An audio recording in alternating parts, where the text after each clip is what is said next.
Selamat pagi. Kita percaya bahwa Tuhan ada di tengah-tengah kita. Amin. Kuasanya, kasih-Nya senantiasa dialirkan dan diberikan dalam kehidupan kita. Amin. Amin. Mari kita berdoa bersama-sama. Jesus. Terima kasih Tuhan buat setiap kesempatan demi kesempatan yang Kau berikan dalam kehidupan kami. Kami bersyukur memiliki Tuhan Allah seperti Engkau, Allah yang ajaib, Allah yang luar biasa dalam kehidupan kami, yang tidak pernah berhenti meninggalkan kami, yang selalu memberikan kasih-Nya, anugerah-Nya, sukacita dan damai sejahteranya dalam kehidupan kami. Bapa, dalam nama Tuhan Yesus, hari ini kami menyerahkan ibadah kami dari awal, pertengahan hingga akhirnya ke dalam tangan kuasa. Di dalam nama Tuhan Yesus Kristus kami berdoa dan mengucap syukur. Haleluya. Amin.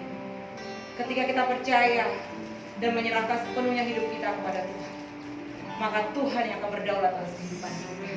Amin. Mari saya undang jemaat Tuhan untuk bangkit berdiri. Kita merindukan setiap waktu hidup dalam setiap kebenaran Tuhan, supaya kita menjadi kuat. Haleluya.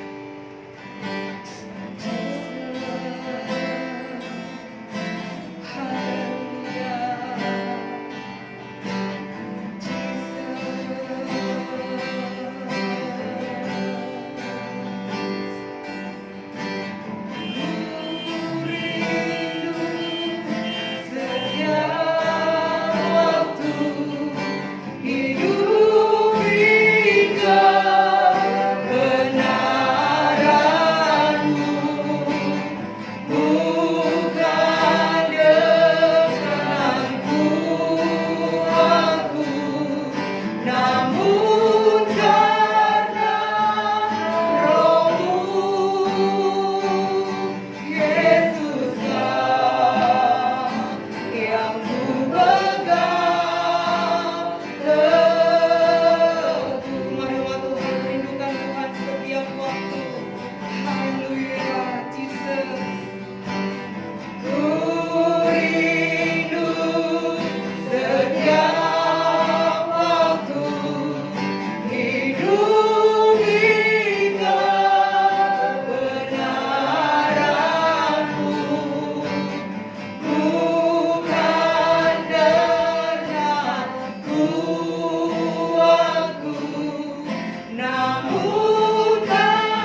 bangga menjadi milik-Mu. Dan tidak henti-hentinya kami akan bermasuk dan meninggikan Engkau. Haleluya. Amin. Bapak Ibu percaya bahwa Tuhan adalah kekuatan kita. Amin. Dia kekuatan kita yang memberikan kita kesanggupan dan kekuatan untuk menjalani setiap kehidupan kita. Amin. Haleluya. Tuhanlah kekuatanku dan mazmurku. Haleluya. Dipuji Dia dan tinggikan Dia Allah di atas segala raja. Tuhan di atas segala Tuhan. Haleluya. Tuhanlah kekuatan dan mazmurku.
Dia Tuhan yang tidak pernah meninggalkan kita. Dia Tuhan yang memberikan kasih yang luar biasa dalam kehidupan saya dan Bapak Ibu Saudara. Dalam setiap langkah-langkah kita, Tuhanlah yang senantiasa menuntun kita. Amin. Kita mau bersama-sama memuji Tuhan. Dan kita mau berkata, Kaulah segalanya dalam kehidupan kami. Haleluya. Di dalam hidup dalam hidupku. Ya Jesus, kerajaanmu, kebenaranmu, itu bagianku.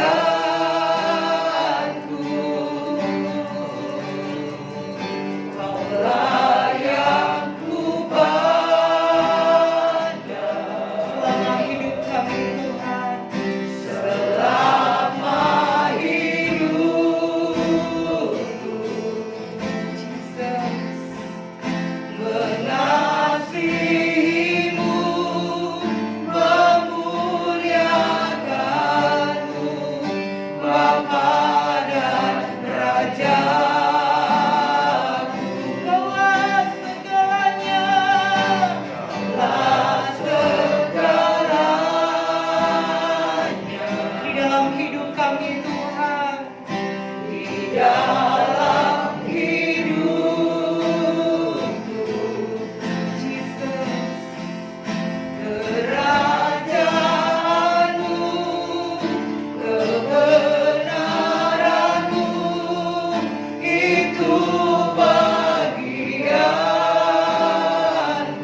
Penuhilah pernyataan kami, pengakuan kami bahwa Engkau adalah segalanya dalam hidup kami.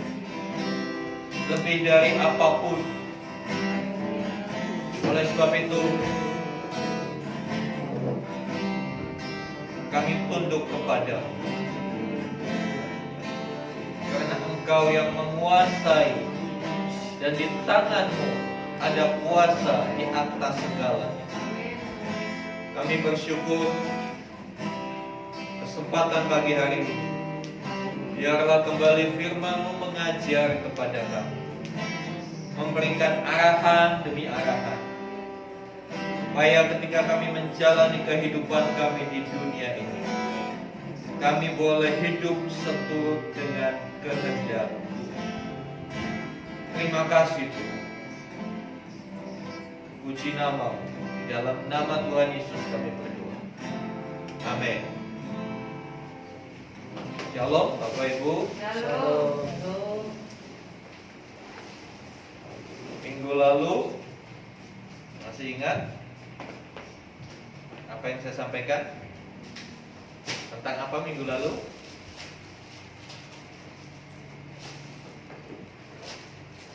Ada yang ingat? Halo?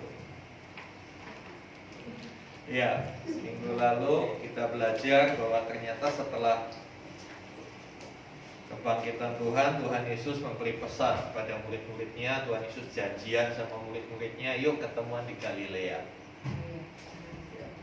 Maka dari Yerusalem ajak untuk ketemu Tuhan Yesus di Galilea. Janjian lah ceritanya murid-murid dan Tuhan Yesus ini di Galilea. Minggu lalu saya sudah sampaikan Galilea berbicara tentang apa. Galilea adalah satu kota, satu daerah di mana pertama kalinya Tuhan Yesus menyatakan pelayanannya. Di Galilea juga pertama kali Tuhan Yesus memanggil murid-murid. Dan Galilea menjadi satu sejarah buat murid-muridnya, termasuk Simon Petrus, ya. Mereka mengalami hidup yang diubahkan Tuhan. Ketika Tuhan Yesus disalib, mereka tergoncang semua. Mereka tergoncang, mereka galau, seperti tidak punya pegangan, karena guru yang selama ini mereka ikuti, Tuhan Yesus, kok sepertinya kalah, kok tidak mampu berbuat apa-apa, dan akhirnya harus mati. Sehingga ketika Tuhan Yesus bangkit, Tuhan Yesus mau kembali review, kembali mengingatkan kembali. Ingat bagaimana ketika engkau aku panggil. Ingat bagaimana engkau mau meninggalkan yang lama dan mulai mengiringkan. Dan dari situ kita belajar kadangkala karena kita terlalu fokus dengan persoalan, dengan pergumulan, kita lupa akan cinta mula-mula kita kepada Tuhan. Hari ini saya akan melanjutkan apa yang terjadi di Galilea. Mari kita membaca di dalam Injil Matius pasal 28 ayat 16 sampai ayat yang ke-20. Matius 28 ayat 16 sampai 20. Saya bacakan, demikian firman Tuhan. Judulnya Lembaga Alkitab Indonesia memberi judul Perintah untuk Memberitakan Injil. Ayat 16, dan ke-11 murid itu berangkat ke Galilea, ke bukit yang telah ditunjukkan Yesus kepada mereka. Ketika melihat dia, mereka menyembahnya. Tetapi beberapa orang ragu-ragu. Yesus mendekati mereka dan berkata, "Kepadaku telah diberikan segala kuasa di sorga dan di bumi. Karena itu pergilah, jadikanlah semua bangsa muridku, dan baptislah mereka dalam nama Bapa dan Anak dan Roh Kudus. Dan ajarlah mereka melakukan segala sesuatu yang telah kuperintahkan kepadamu. Dan ketahuilah aku menyertai kamu senantiasa sampai kepada akhir zaman. Bapak Ibu yang dikasihi Tuhan, bagian Alkitab ini sering disebut sebagai amanat agung. Ya, amanat itu sesuatu pesan yang penting, ya. Amanat itu satu pesan yang penting. Ya. Teristimewa dalam budaya kita ini berhubungan dengan pesan atau kata-kata terakhir dari orang tua kita, ya, di saat-saat terakhir sebelum kematiannya, ya kan? Ayah kita atau ibu kita sebelum meninggal mungkin dia pesan sesuatu. Biasanya oleh anak-anaknya pesan ini menjadi sesuatu yang sangat penting. Dan sedapat mungkin pesan ini harus dilakukan, harus diupayakan supaya terwujud amanat itu. Demikian juga pesan Tuhan Yesus dalam bagian akhir Injil Matius ini Tuhan Yesus sampaikan itu beberapa saat, beberapa hari sebelum Tuhan Yesus naik ke sorga. Sebelum Tuhan Yesus naik ke sorga, dia sampaikan ini. Dan rupa-rupanya tujuan Tuhan Yesus bikin janji sama murid-murid ketemu di Galilea. Ya. Kita lihat nilai historisnya Galilea, betapa pentingnya Galilea dalam kehidupan murid-murid. Itu kembali diulang lagi di tempat yang sama. Tuhan Yesus kembali mengutus. Dulu di tempat yang sama Tuhan berkata kepada murid-murid, mari, kamu akan kujadikan penjala manusia. Ada perubahan pekerjaan. Kalau kita melihat di bagian terakhir dari kehidupan Tuhan Yesus ini, ketika dia ngajak lagi murid-murid ke Galilea, ada satu penugasan lagi di situ. Ya, dan itu dimulai dengan satu cerita yang buat saya agak menarik untuk kita perhatikan. Di dalam ayat yang ke-17, ketika mereka melihat dia, mereka sampai ya pergi berangkat dari menuju Galilea ke bukit yang ditunjukkan jelas tempatnya, ya. Ingat, pesan Tuhan, tuntunan Tuhan itu selalu jelas, selalu clear buat kita. Alkitab terlalu jelas menuntun hidup kita. Ya, kalau kita mengikuti Google Map atau Waze, kadangkala salah jalan, kadangkala kita dibuat bingung. Tapi Alkitab itu clear, jelas. Ya. Ketika mereka melihat dia, mereka menyembahnya. Jadi ternyata Tuhan Yesus sudah ada di tempat itu, di tempat yang dijanjikan, di sebuah bukit di daerah Galilea. Tidak disebutkan bukit apa. Beberapa penafsir mengatakan itu bukit Zaitun. Dan saya melihat itu tidak menjadi masalah di bukit apa. Yang jelas bukan tempatnya yang penting, tapi sekarang apa yang terjadi di sana yang kita mau sama-sama pelajari. Ketika mereka melihat dia, melihat Yesus, mereka menyembahnya, tetapi beberapa orang ragu. Nah, ini yang menjadi menarik. Kenapa kok ragu? Bukankah Tuhan Yesus sudah berjanji, ayo ke Galilea, nanti kalian akan menemui aku di Galilea. Sudah di Galilea ketemu, kok ragu? Kan lucu. Sebetulnya ini adalah gambaran kehidupan kita.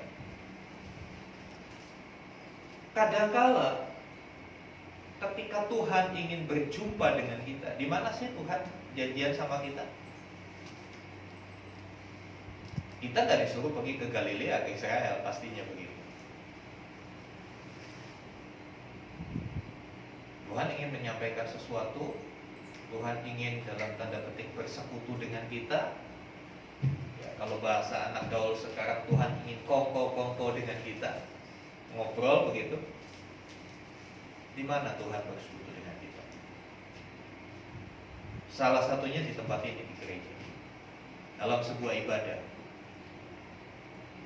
Ketika kita bicara ibadah, itu juga bisa berarti ibadah bersama-sama, berjemaah, Juga ibadah pribadi, dalam doa-doa pribadi kita. Kadangkala orang mau datang ke gereja, orang sudah beribadah, sudah dia datang seperti murid-murid ini.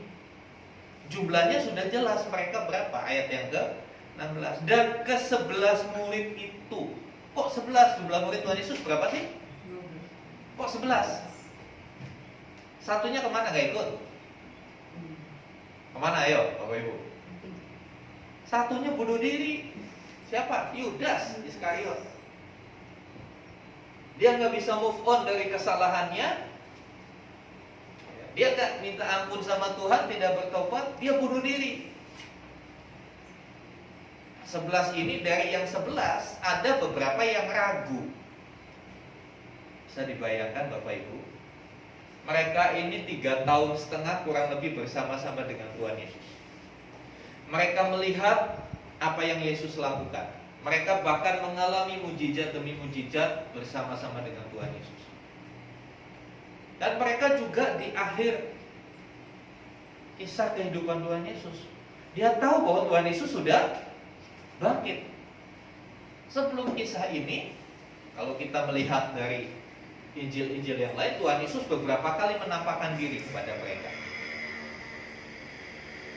Tapi walaupun mereka sudah berulang kali, dalam tanda petik, mengalami Tuhan, kok mereka bisa ragu? Kok mereka bisa ragu? Nah, ini sebetulnya satu kenyataan dalam hidup kita sebagai murid Tuhan.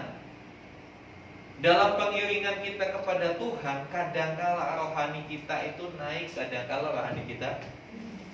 Kadangkala kita menjadi orang yang begitu percaya, begitu beriman kepada Tuhan dan pertolongannya. Tapi di waktu yang lain, kadangkala kita menjadi orang seperti murid-murid ini. Kita menjadi ragu-ragu. Nah, ini sebetulnya yang Tuhan Yesus punya tujuan. Tujuan pertama Tuhan Yesus mengajak murid-murid ke Galilea adalah menghapuskan keraguan-keraguan mereka. Dia tahu sebetulnya beberapa muridnya ragu-ragu. Oleh sebab itu dia bawa ke Galilea. Ada sesuatu yang Tuhan mau tunjukkan. Jadi Bapak Ibu, kita tidak bisa sembunyikan apapun di hadapan Tuhan.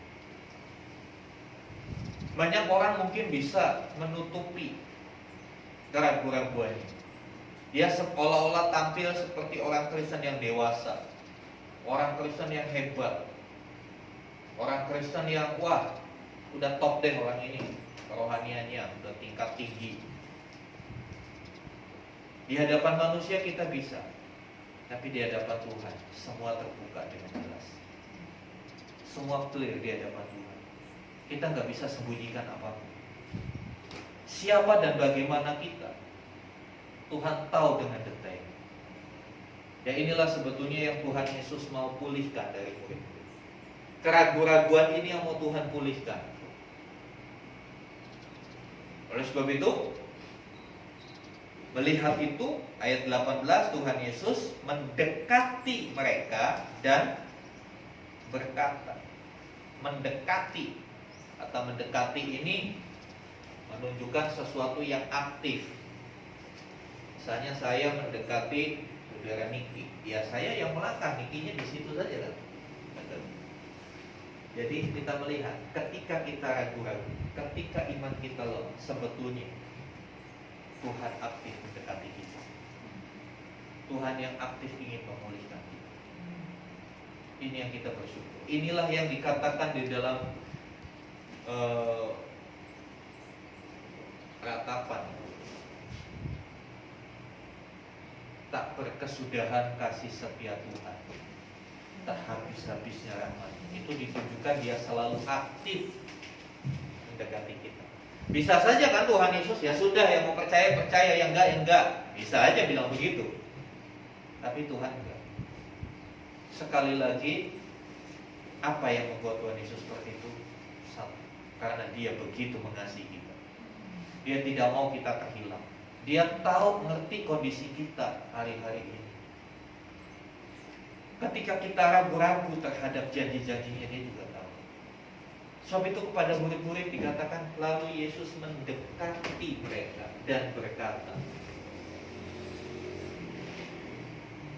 Tuhan Yesus datang sama mereka gak langsung tumpah tangan dalam namaku, ya kan, bukan dalam nama Yesus, karena Yesus dalam namaku ragu-ragunya hilang.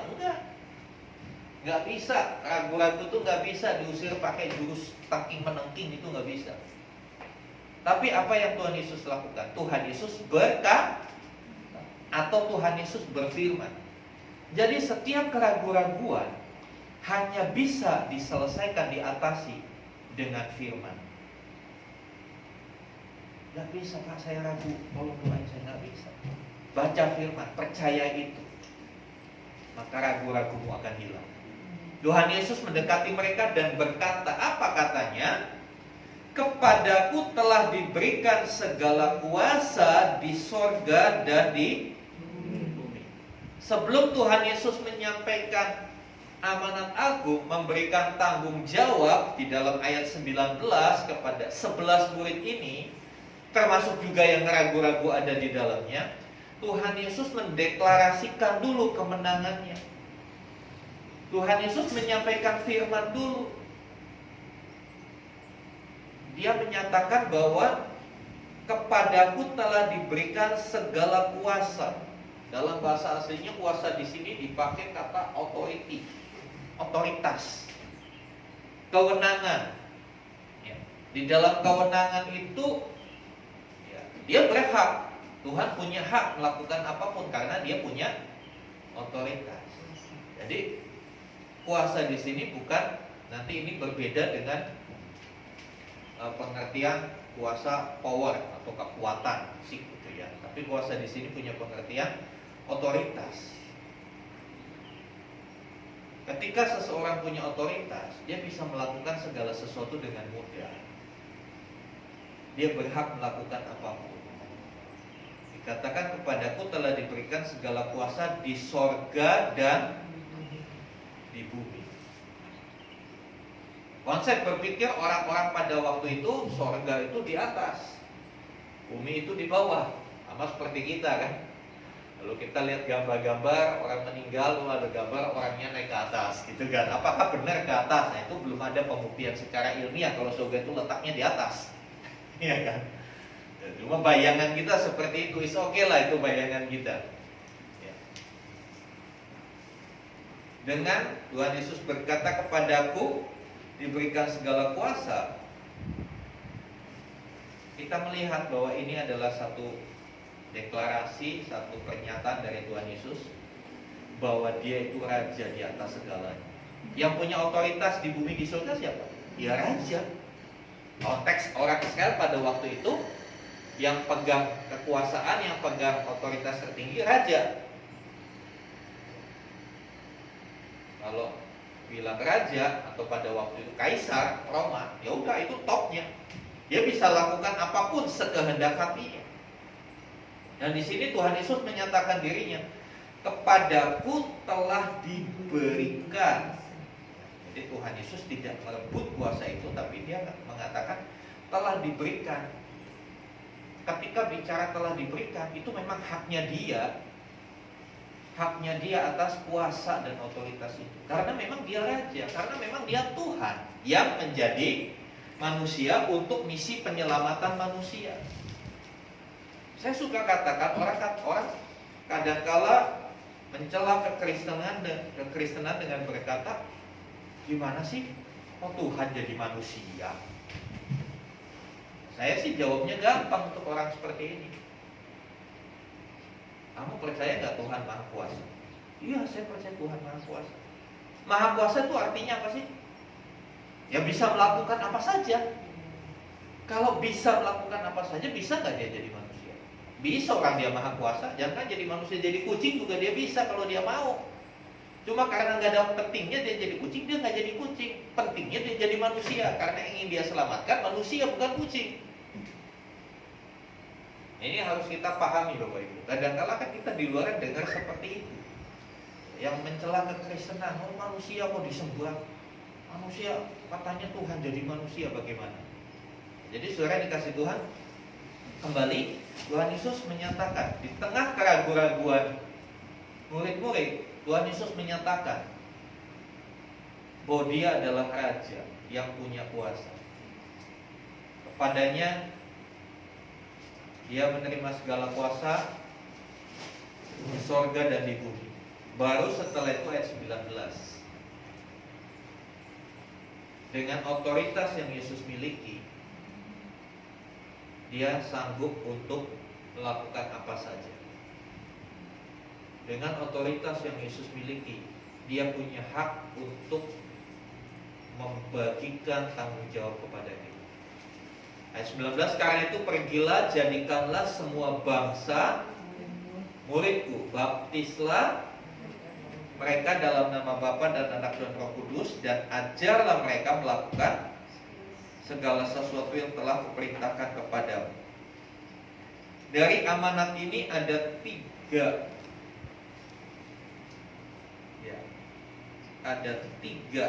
hal yang harus dilakukan. Yang pertama, jadikanlah semua bangsa murid. Jadikanlah murid. Ini kalau disederhanakan, ini perintah untuk memuridkan, menjadikan murid. Bicara soal murid, kadangkala kita zaman sekarang itu berpikir kalau murid ya kalau kita sekolah ya dia murid. Ada guru, ada murid, begitu kan?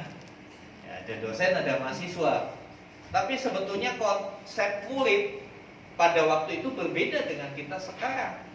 Karena dalam budaya orang Yahudi, pada waktu itu belum ada sekolah, belum ada hubungan sebuah institusi, sebuah lembaga, ini guru, ini muridnya, duduk seperti ini, lalu mengajar. Tapi pengertian dalam konteks pendidikan orang Yahudi yang namanya murid dan guru, ini kita kenal, orang Yahudi memanggil guru itu rabi. Orang Jawa rabi ya istri, kok rabi nih. Tapi dalam bahasa mereka rabi itu guru. Saya pernah melayani satu desa di Jawa, ya ketika Tuhan Yesus dipanggil rabi, ada yang tanya, Pak, kok Tuhan Yesus dipanggil istri? Ya, itu hanya masalah perbedaan bahasa. Jadi istilahnya guru itu rabi. Orang rabi dia punya beberapa murid, dan murid ini tinggal dengan gurunya. Jadi magang bersama-sama. Konsep pemuridan pada waktu itu adalah magang. Dia tinggal, ya seperti anak-anak PKL sekarang magang di perusahaan A. Tiap hari dia harus datang ke situ, yang ikuti jam kerja di situ. Nah, orang Israel ketika dia punya anak itu sudah mulai dewasa, umur 4-5 tahun sudah diserahkan kepada rabi untuk dididik. Dia tinggal dengan rabinya, dengan gurunya. Apapun yang menjadi kehidupan guru itu ditiru oleh murid ini. Dan inilah amanat yang Tuhan berikan buat kita, untuk kita memuridkan. Memuridkan bukan hanya dengan materi-materi pelajaran, tapi memuridkan dengan contoh kehidupan. Siapa yang kita muridkan? Ya. Dikatakan di situ, jadikanlah semua bangsa. Jadi yang kita jadikan murid bukan kalangan sendiri, tapi semua bangsa. Yang mau jadi murid, ayo kita muridkan. Makanya saya mendorong setiap kita, ayo kita jangan hanya cukup menjadi jemaat, jangan hanya cukup aktif di gereja, tapi mulai lakukan. Karena ini bukan pesan gembala, tapi pesan Tuhan Yesus. Jadikan semua bangsa murid. Jadikan murid. Menjadi murid, ya seperti kita tahu harus ada komitmen. Ya, demikian orang Israel waktu menyerahkan anaknya kepada seorang rabi untuk jadi murid, harus ada komitmen baik dari orang tua maupun anak untuk menyerahkan sepenuhnya kehidupan itu kepada guru, untuk dididik, untuk diarahkan. Saudara dikasih Tuhan, kita punya tanggung jawab memuridkan. Kita punya tanggung jawab, istilah zaman sekarangnya ya mementor. Mas, sebetulnya mementor ini tidak 100% menggambarkan sebuah pemuridan. Karena pemuridan itu bicara soal satu hubungan yang cukup dekat, hubungan yang dilandasi sebuah kepercayaan, hubungan yang dilandasi oleh satu keyakinan bahwa gurunya bisa membawa dia kepada kehidupan yang lebih baik. Bukan hanya transfer pengetahuan, tapi lebih kepada transfer hidup, transfer gaya hidup, memberikan contoh kehidupan. Kemudian yang kedua, dan baptislah mereka. Bukan berarti kita semua baptis, tetap ada aturannya, ya. Tapi yang dimaksud di sini tentang baptislah adalah baptis itu membawa masuk ke dalam.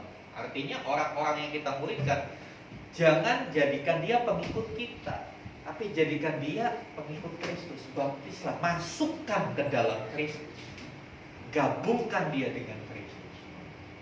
Artinya tujuan pemuridan bukan supaya kita menunjukkan bahwa kita ini lebih superior dari yang lain, bukan menunjukkan kita ini lebih hebat dari orang yang kita muridkan. Tapi tujuan kita pemuridan adalah memperkenalkan orang itu kepada Kristus. Yang selanjutnya kita hanya posisi membackup. Yang utamanya dia akan berhubungan dengan Kristus sendiri. Itu baptislah mereka, masukkan mereka ke dalam persekutuan dengan Kristus. Yang selanjutnya ayat 20, dan ajarlah mereka melakukan segala sesuatu yang telah kuperintahkan kepadamu. Mengajarkan. Dan mengajarkan ini bukan hanya dengan kata-kata, tadi saya sudah katakan, dengan gaya hidup, dengan keteladanan. Ajarlah mereka melakukan, bukan hanya ajarlah mereka supaya ngerti, tapi ajar untuk melakukan. Teaching for doing. Diajar untuk melakukan, bukan diajar cuma ngerti. Ini bicara soal praktek. Bagaimana kita bisa mengajar orang untuk melakukan perintah Tuhan? Dimulai dari kitanya dulu melakukan perintah Tuhan. Kalau kita belum melakukan perintah Tuhan, kita tidak bisa ajar orang untuk melakukan perintah Tuhan. Kita ajar orang untuk sungguh-sungguh sama Tuhan. Supaya dia melakukan, kita melakukan dulu. Nah, seperti itu. Dan amanat agung itu dimulai dengan satu perintah. Karena itu pergilah. Pergilah. Jadi ini cocok di zaman pandemi. Zaman pandemi gak boleh berkumpul. Ya, Tuhan Yesus suruh pergi. Murid-murid supaya gak kumpul, tapi pergi. Kenapa? Kalau ngumpul gak ketemu dengan bangsa-bangsa. Kalau kita hanya ngumpul, kita gak ketemu dengan jiwa-jiwa. Ya kita, kalau kita hanya ngumpul dan ngumpul, ya 4L. Tahu 4L Bapak Ibu? Ya lu lagi. Ya lu lagi. Itu nyebelin dah gitu kan. Sebab itu Tuhan katakan pergi. Nanti pergi kita ketemu jiwa, ketemu orang yang perlu pertolongan, ketemu orang yang perlu diperkenalkan kepada Kristus Juru Selamat karena hidupnya belum diselamatkan. Dan itu menjadi bagian yang sangat penting dalam Kristenan. Karena ini amanat agung. Mau tidak mau, suka atau tidak suka, harus kita lakukan. Bukan untuk kelompok tertentu. Bahkan untuk kelompok yang ragu pun Tuhan Yesus sampaikan itu. Dalam pertemuan itu Tuhan Yesus nggak bilang yang ragu-ragu pulang balik sana ke Yerusalem. Enggak. Perintah ini disampaikan juga kepada yang ragu-ragu, kepada yang boleh dikatakan imannya masih belum dewasa. Jadi pernyataan pergilah jadikan semua bangsa muridku itu perintah untuk semua murid umum. Tidak ada syarat-syarat di situ. Oh harus sekolah teologi dulu baru bisa lakukan ini. No, nggak ada. Bahkan kita lihat yang ragu-ragu pun dapat perintah ini. Artinya setiap kita bisa untuk melakukan ini. Ada jaminannya, ada. Ayat 20 bagian B, dan ketahuilah aku menyertai kamu senantiasa sampai kepada janji penyertaannya. Kalau saudara pergi ke satu tempat lalu disertai sama bupatinya bagaimana? Aman, tenang, mau apa aja oke. Karena apa? Orang yang menyertai kuasa. Orang yang menyertai punya otoritas. Sebab itu sebelum menyampaikan, Tuhan Yesus bilang dulu, kepadaku diberikan segala kuasa di bumi dan di sorga. Kuasa ini yang menyertai kita akhirnya. Ketika kuasa ini menyertai kita, tentunya kita dimampukan untuk melakukan apa yang Tuhan kehendaki. Jadi jangan takut, mulai. Sekali lagi di sini jadikan semua bangsa muridku, bukan jadikan semua bangsa anggota gereja. Karena banyak anggota gereja yang gak mau dimuridkan. Banyak anggota gereja yang gak mau jadi murid. Ya. Banyak anggota gereja yang tidak mau diajar untuk melakukan seperti yang Tuhan Yesus perintahkan. Mau-maunya sendiri. Di sini gak ada. Maksudnya gak ada yang ngaku gitu ya. Saudara yang dikasih Tuhan, tugas kita sudah jelas. Tinggal bagaimana kita mau melakukan. Sebab itu ke depan saya akan buka beberapa kelas pemuridan untuk kita semua bisa lebih maksimal untuk jadi dampak. Ya, karena kita sepakat komunitas ini harus berdampak. Bagaimana kita bisa berdampak? Miliki dulu Kristus, hidup dulu di dalam Kristus, baru kita bisa berdampak. Kalau kita belum hidup di dalam Kristus, belum masuk di dalam Kristus, kita nggak bisa berdampak. Ya berdampak sih, tapi dampaknya negatif. Mari kita datang pada Tuhan.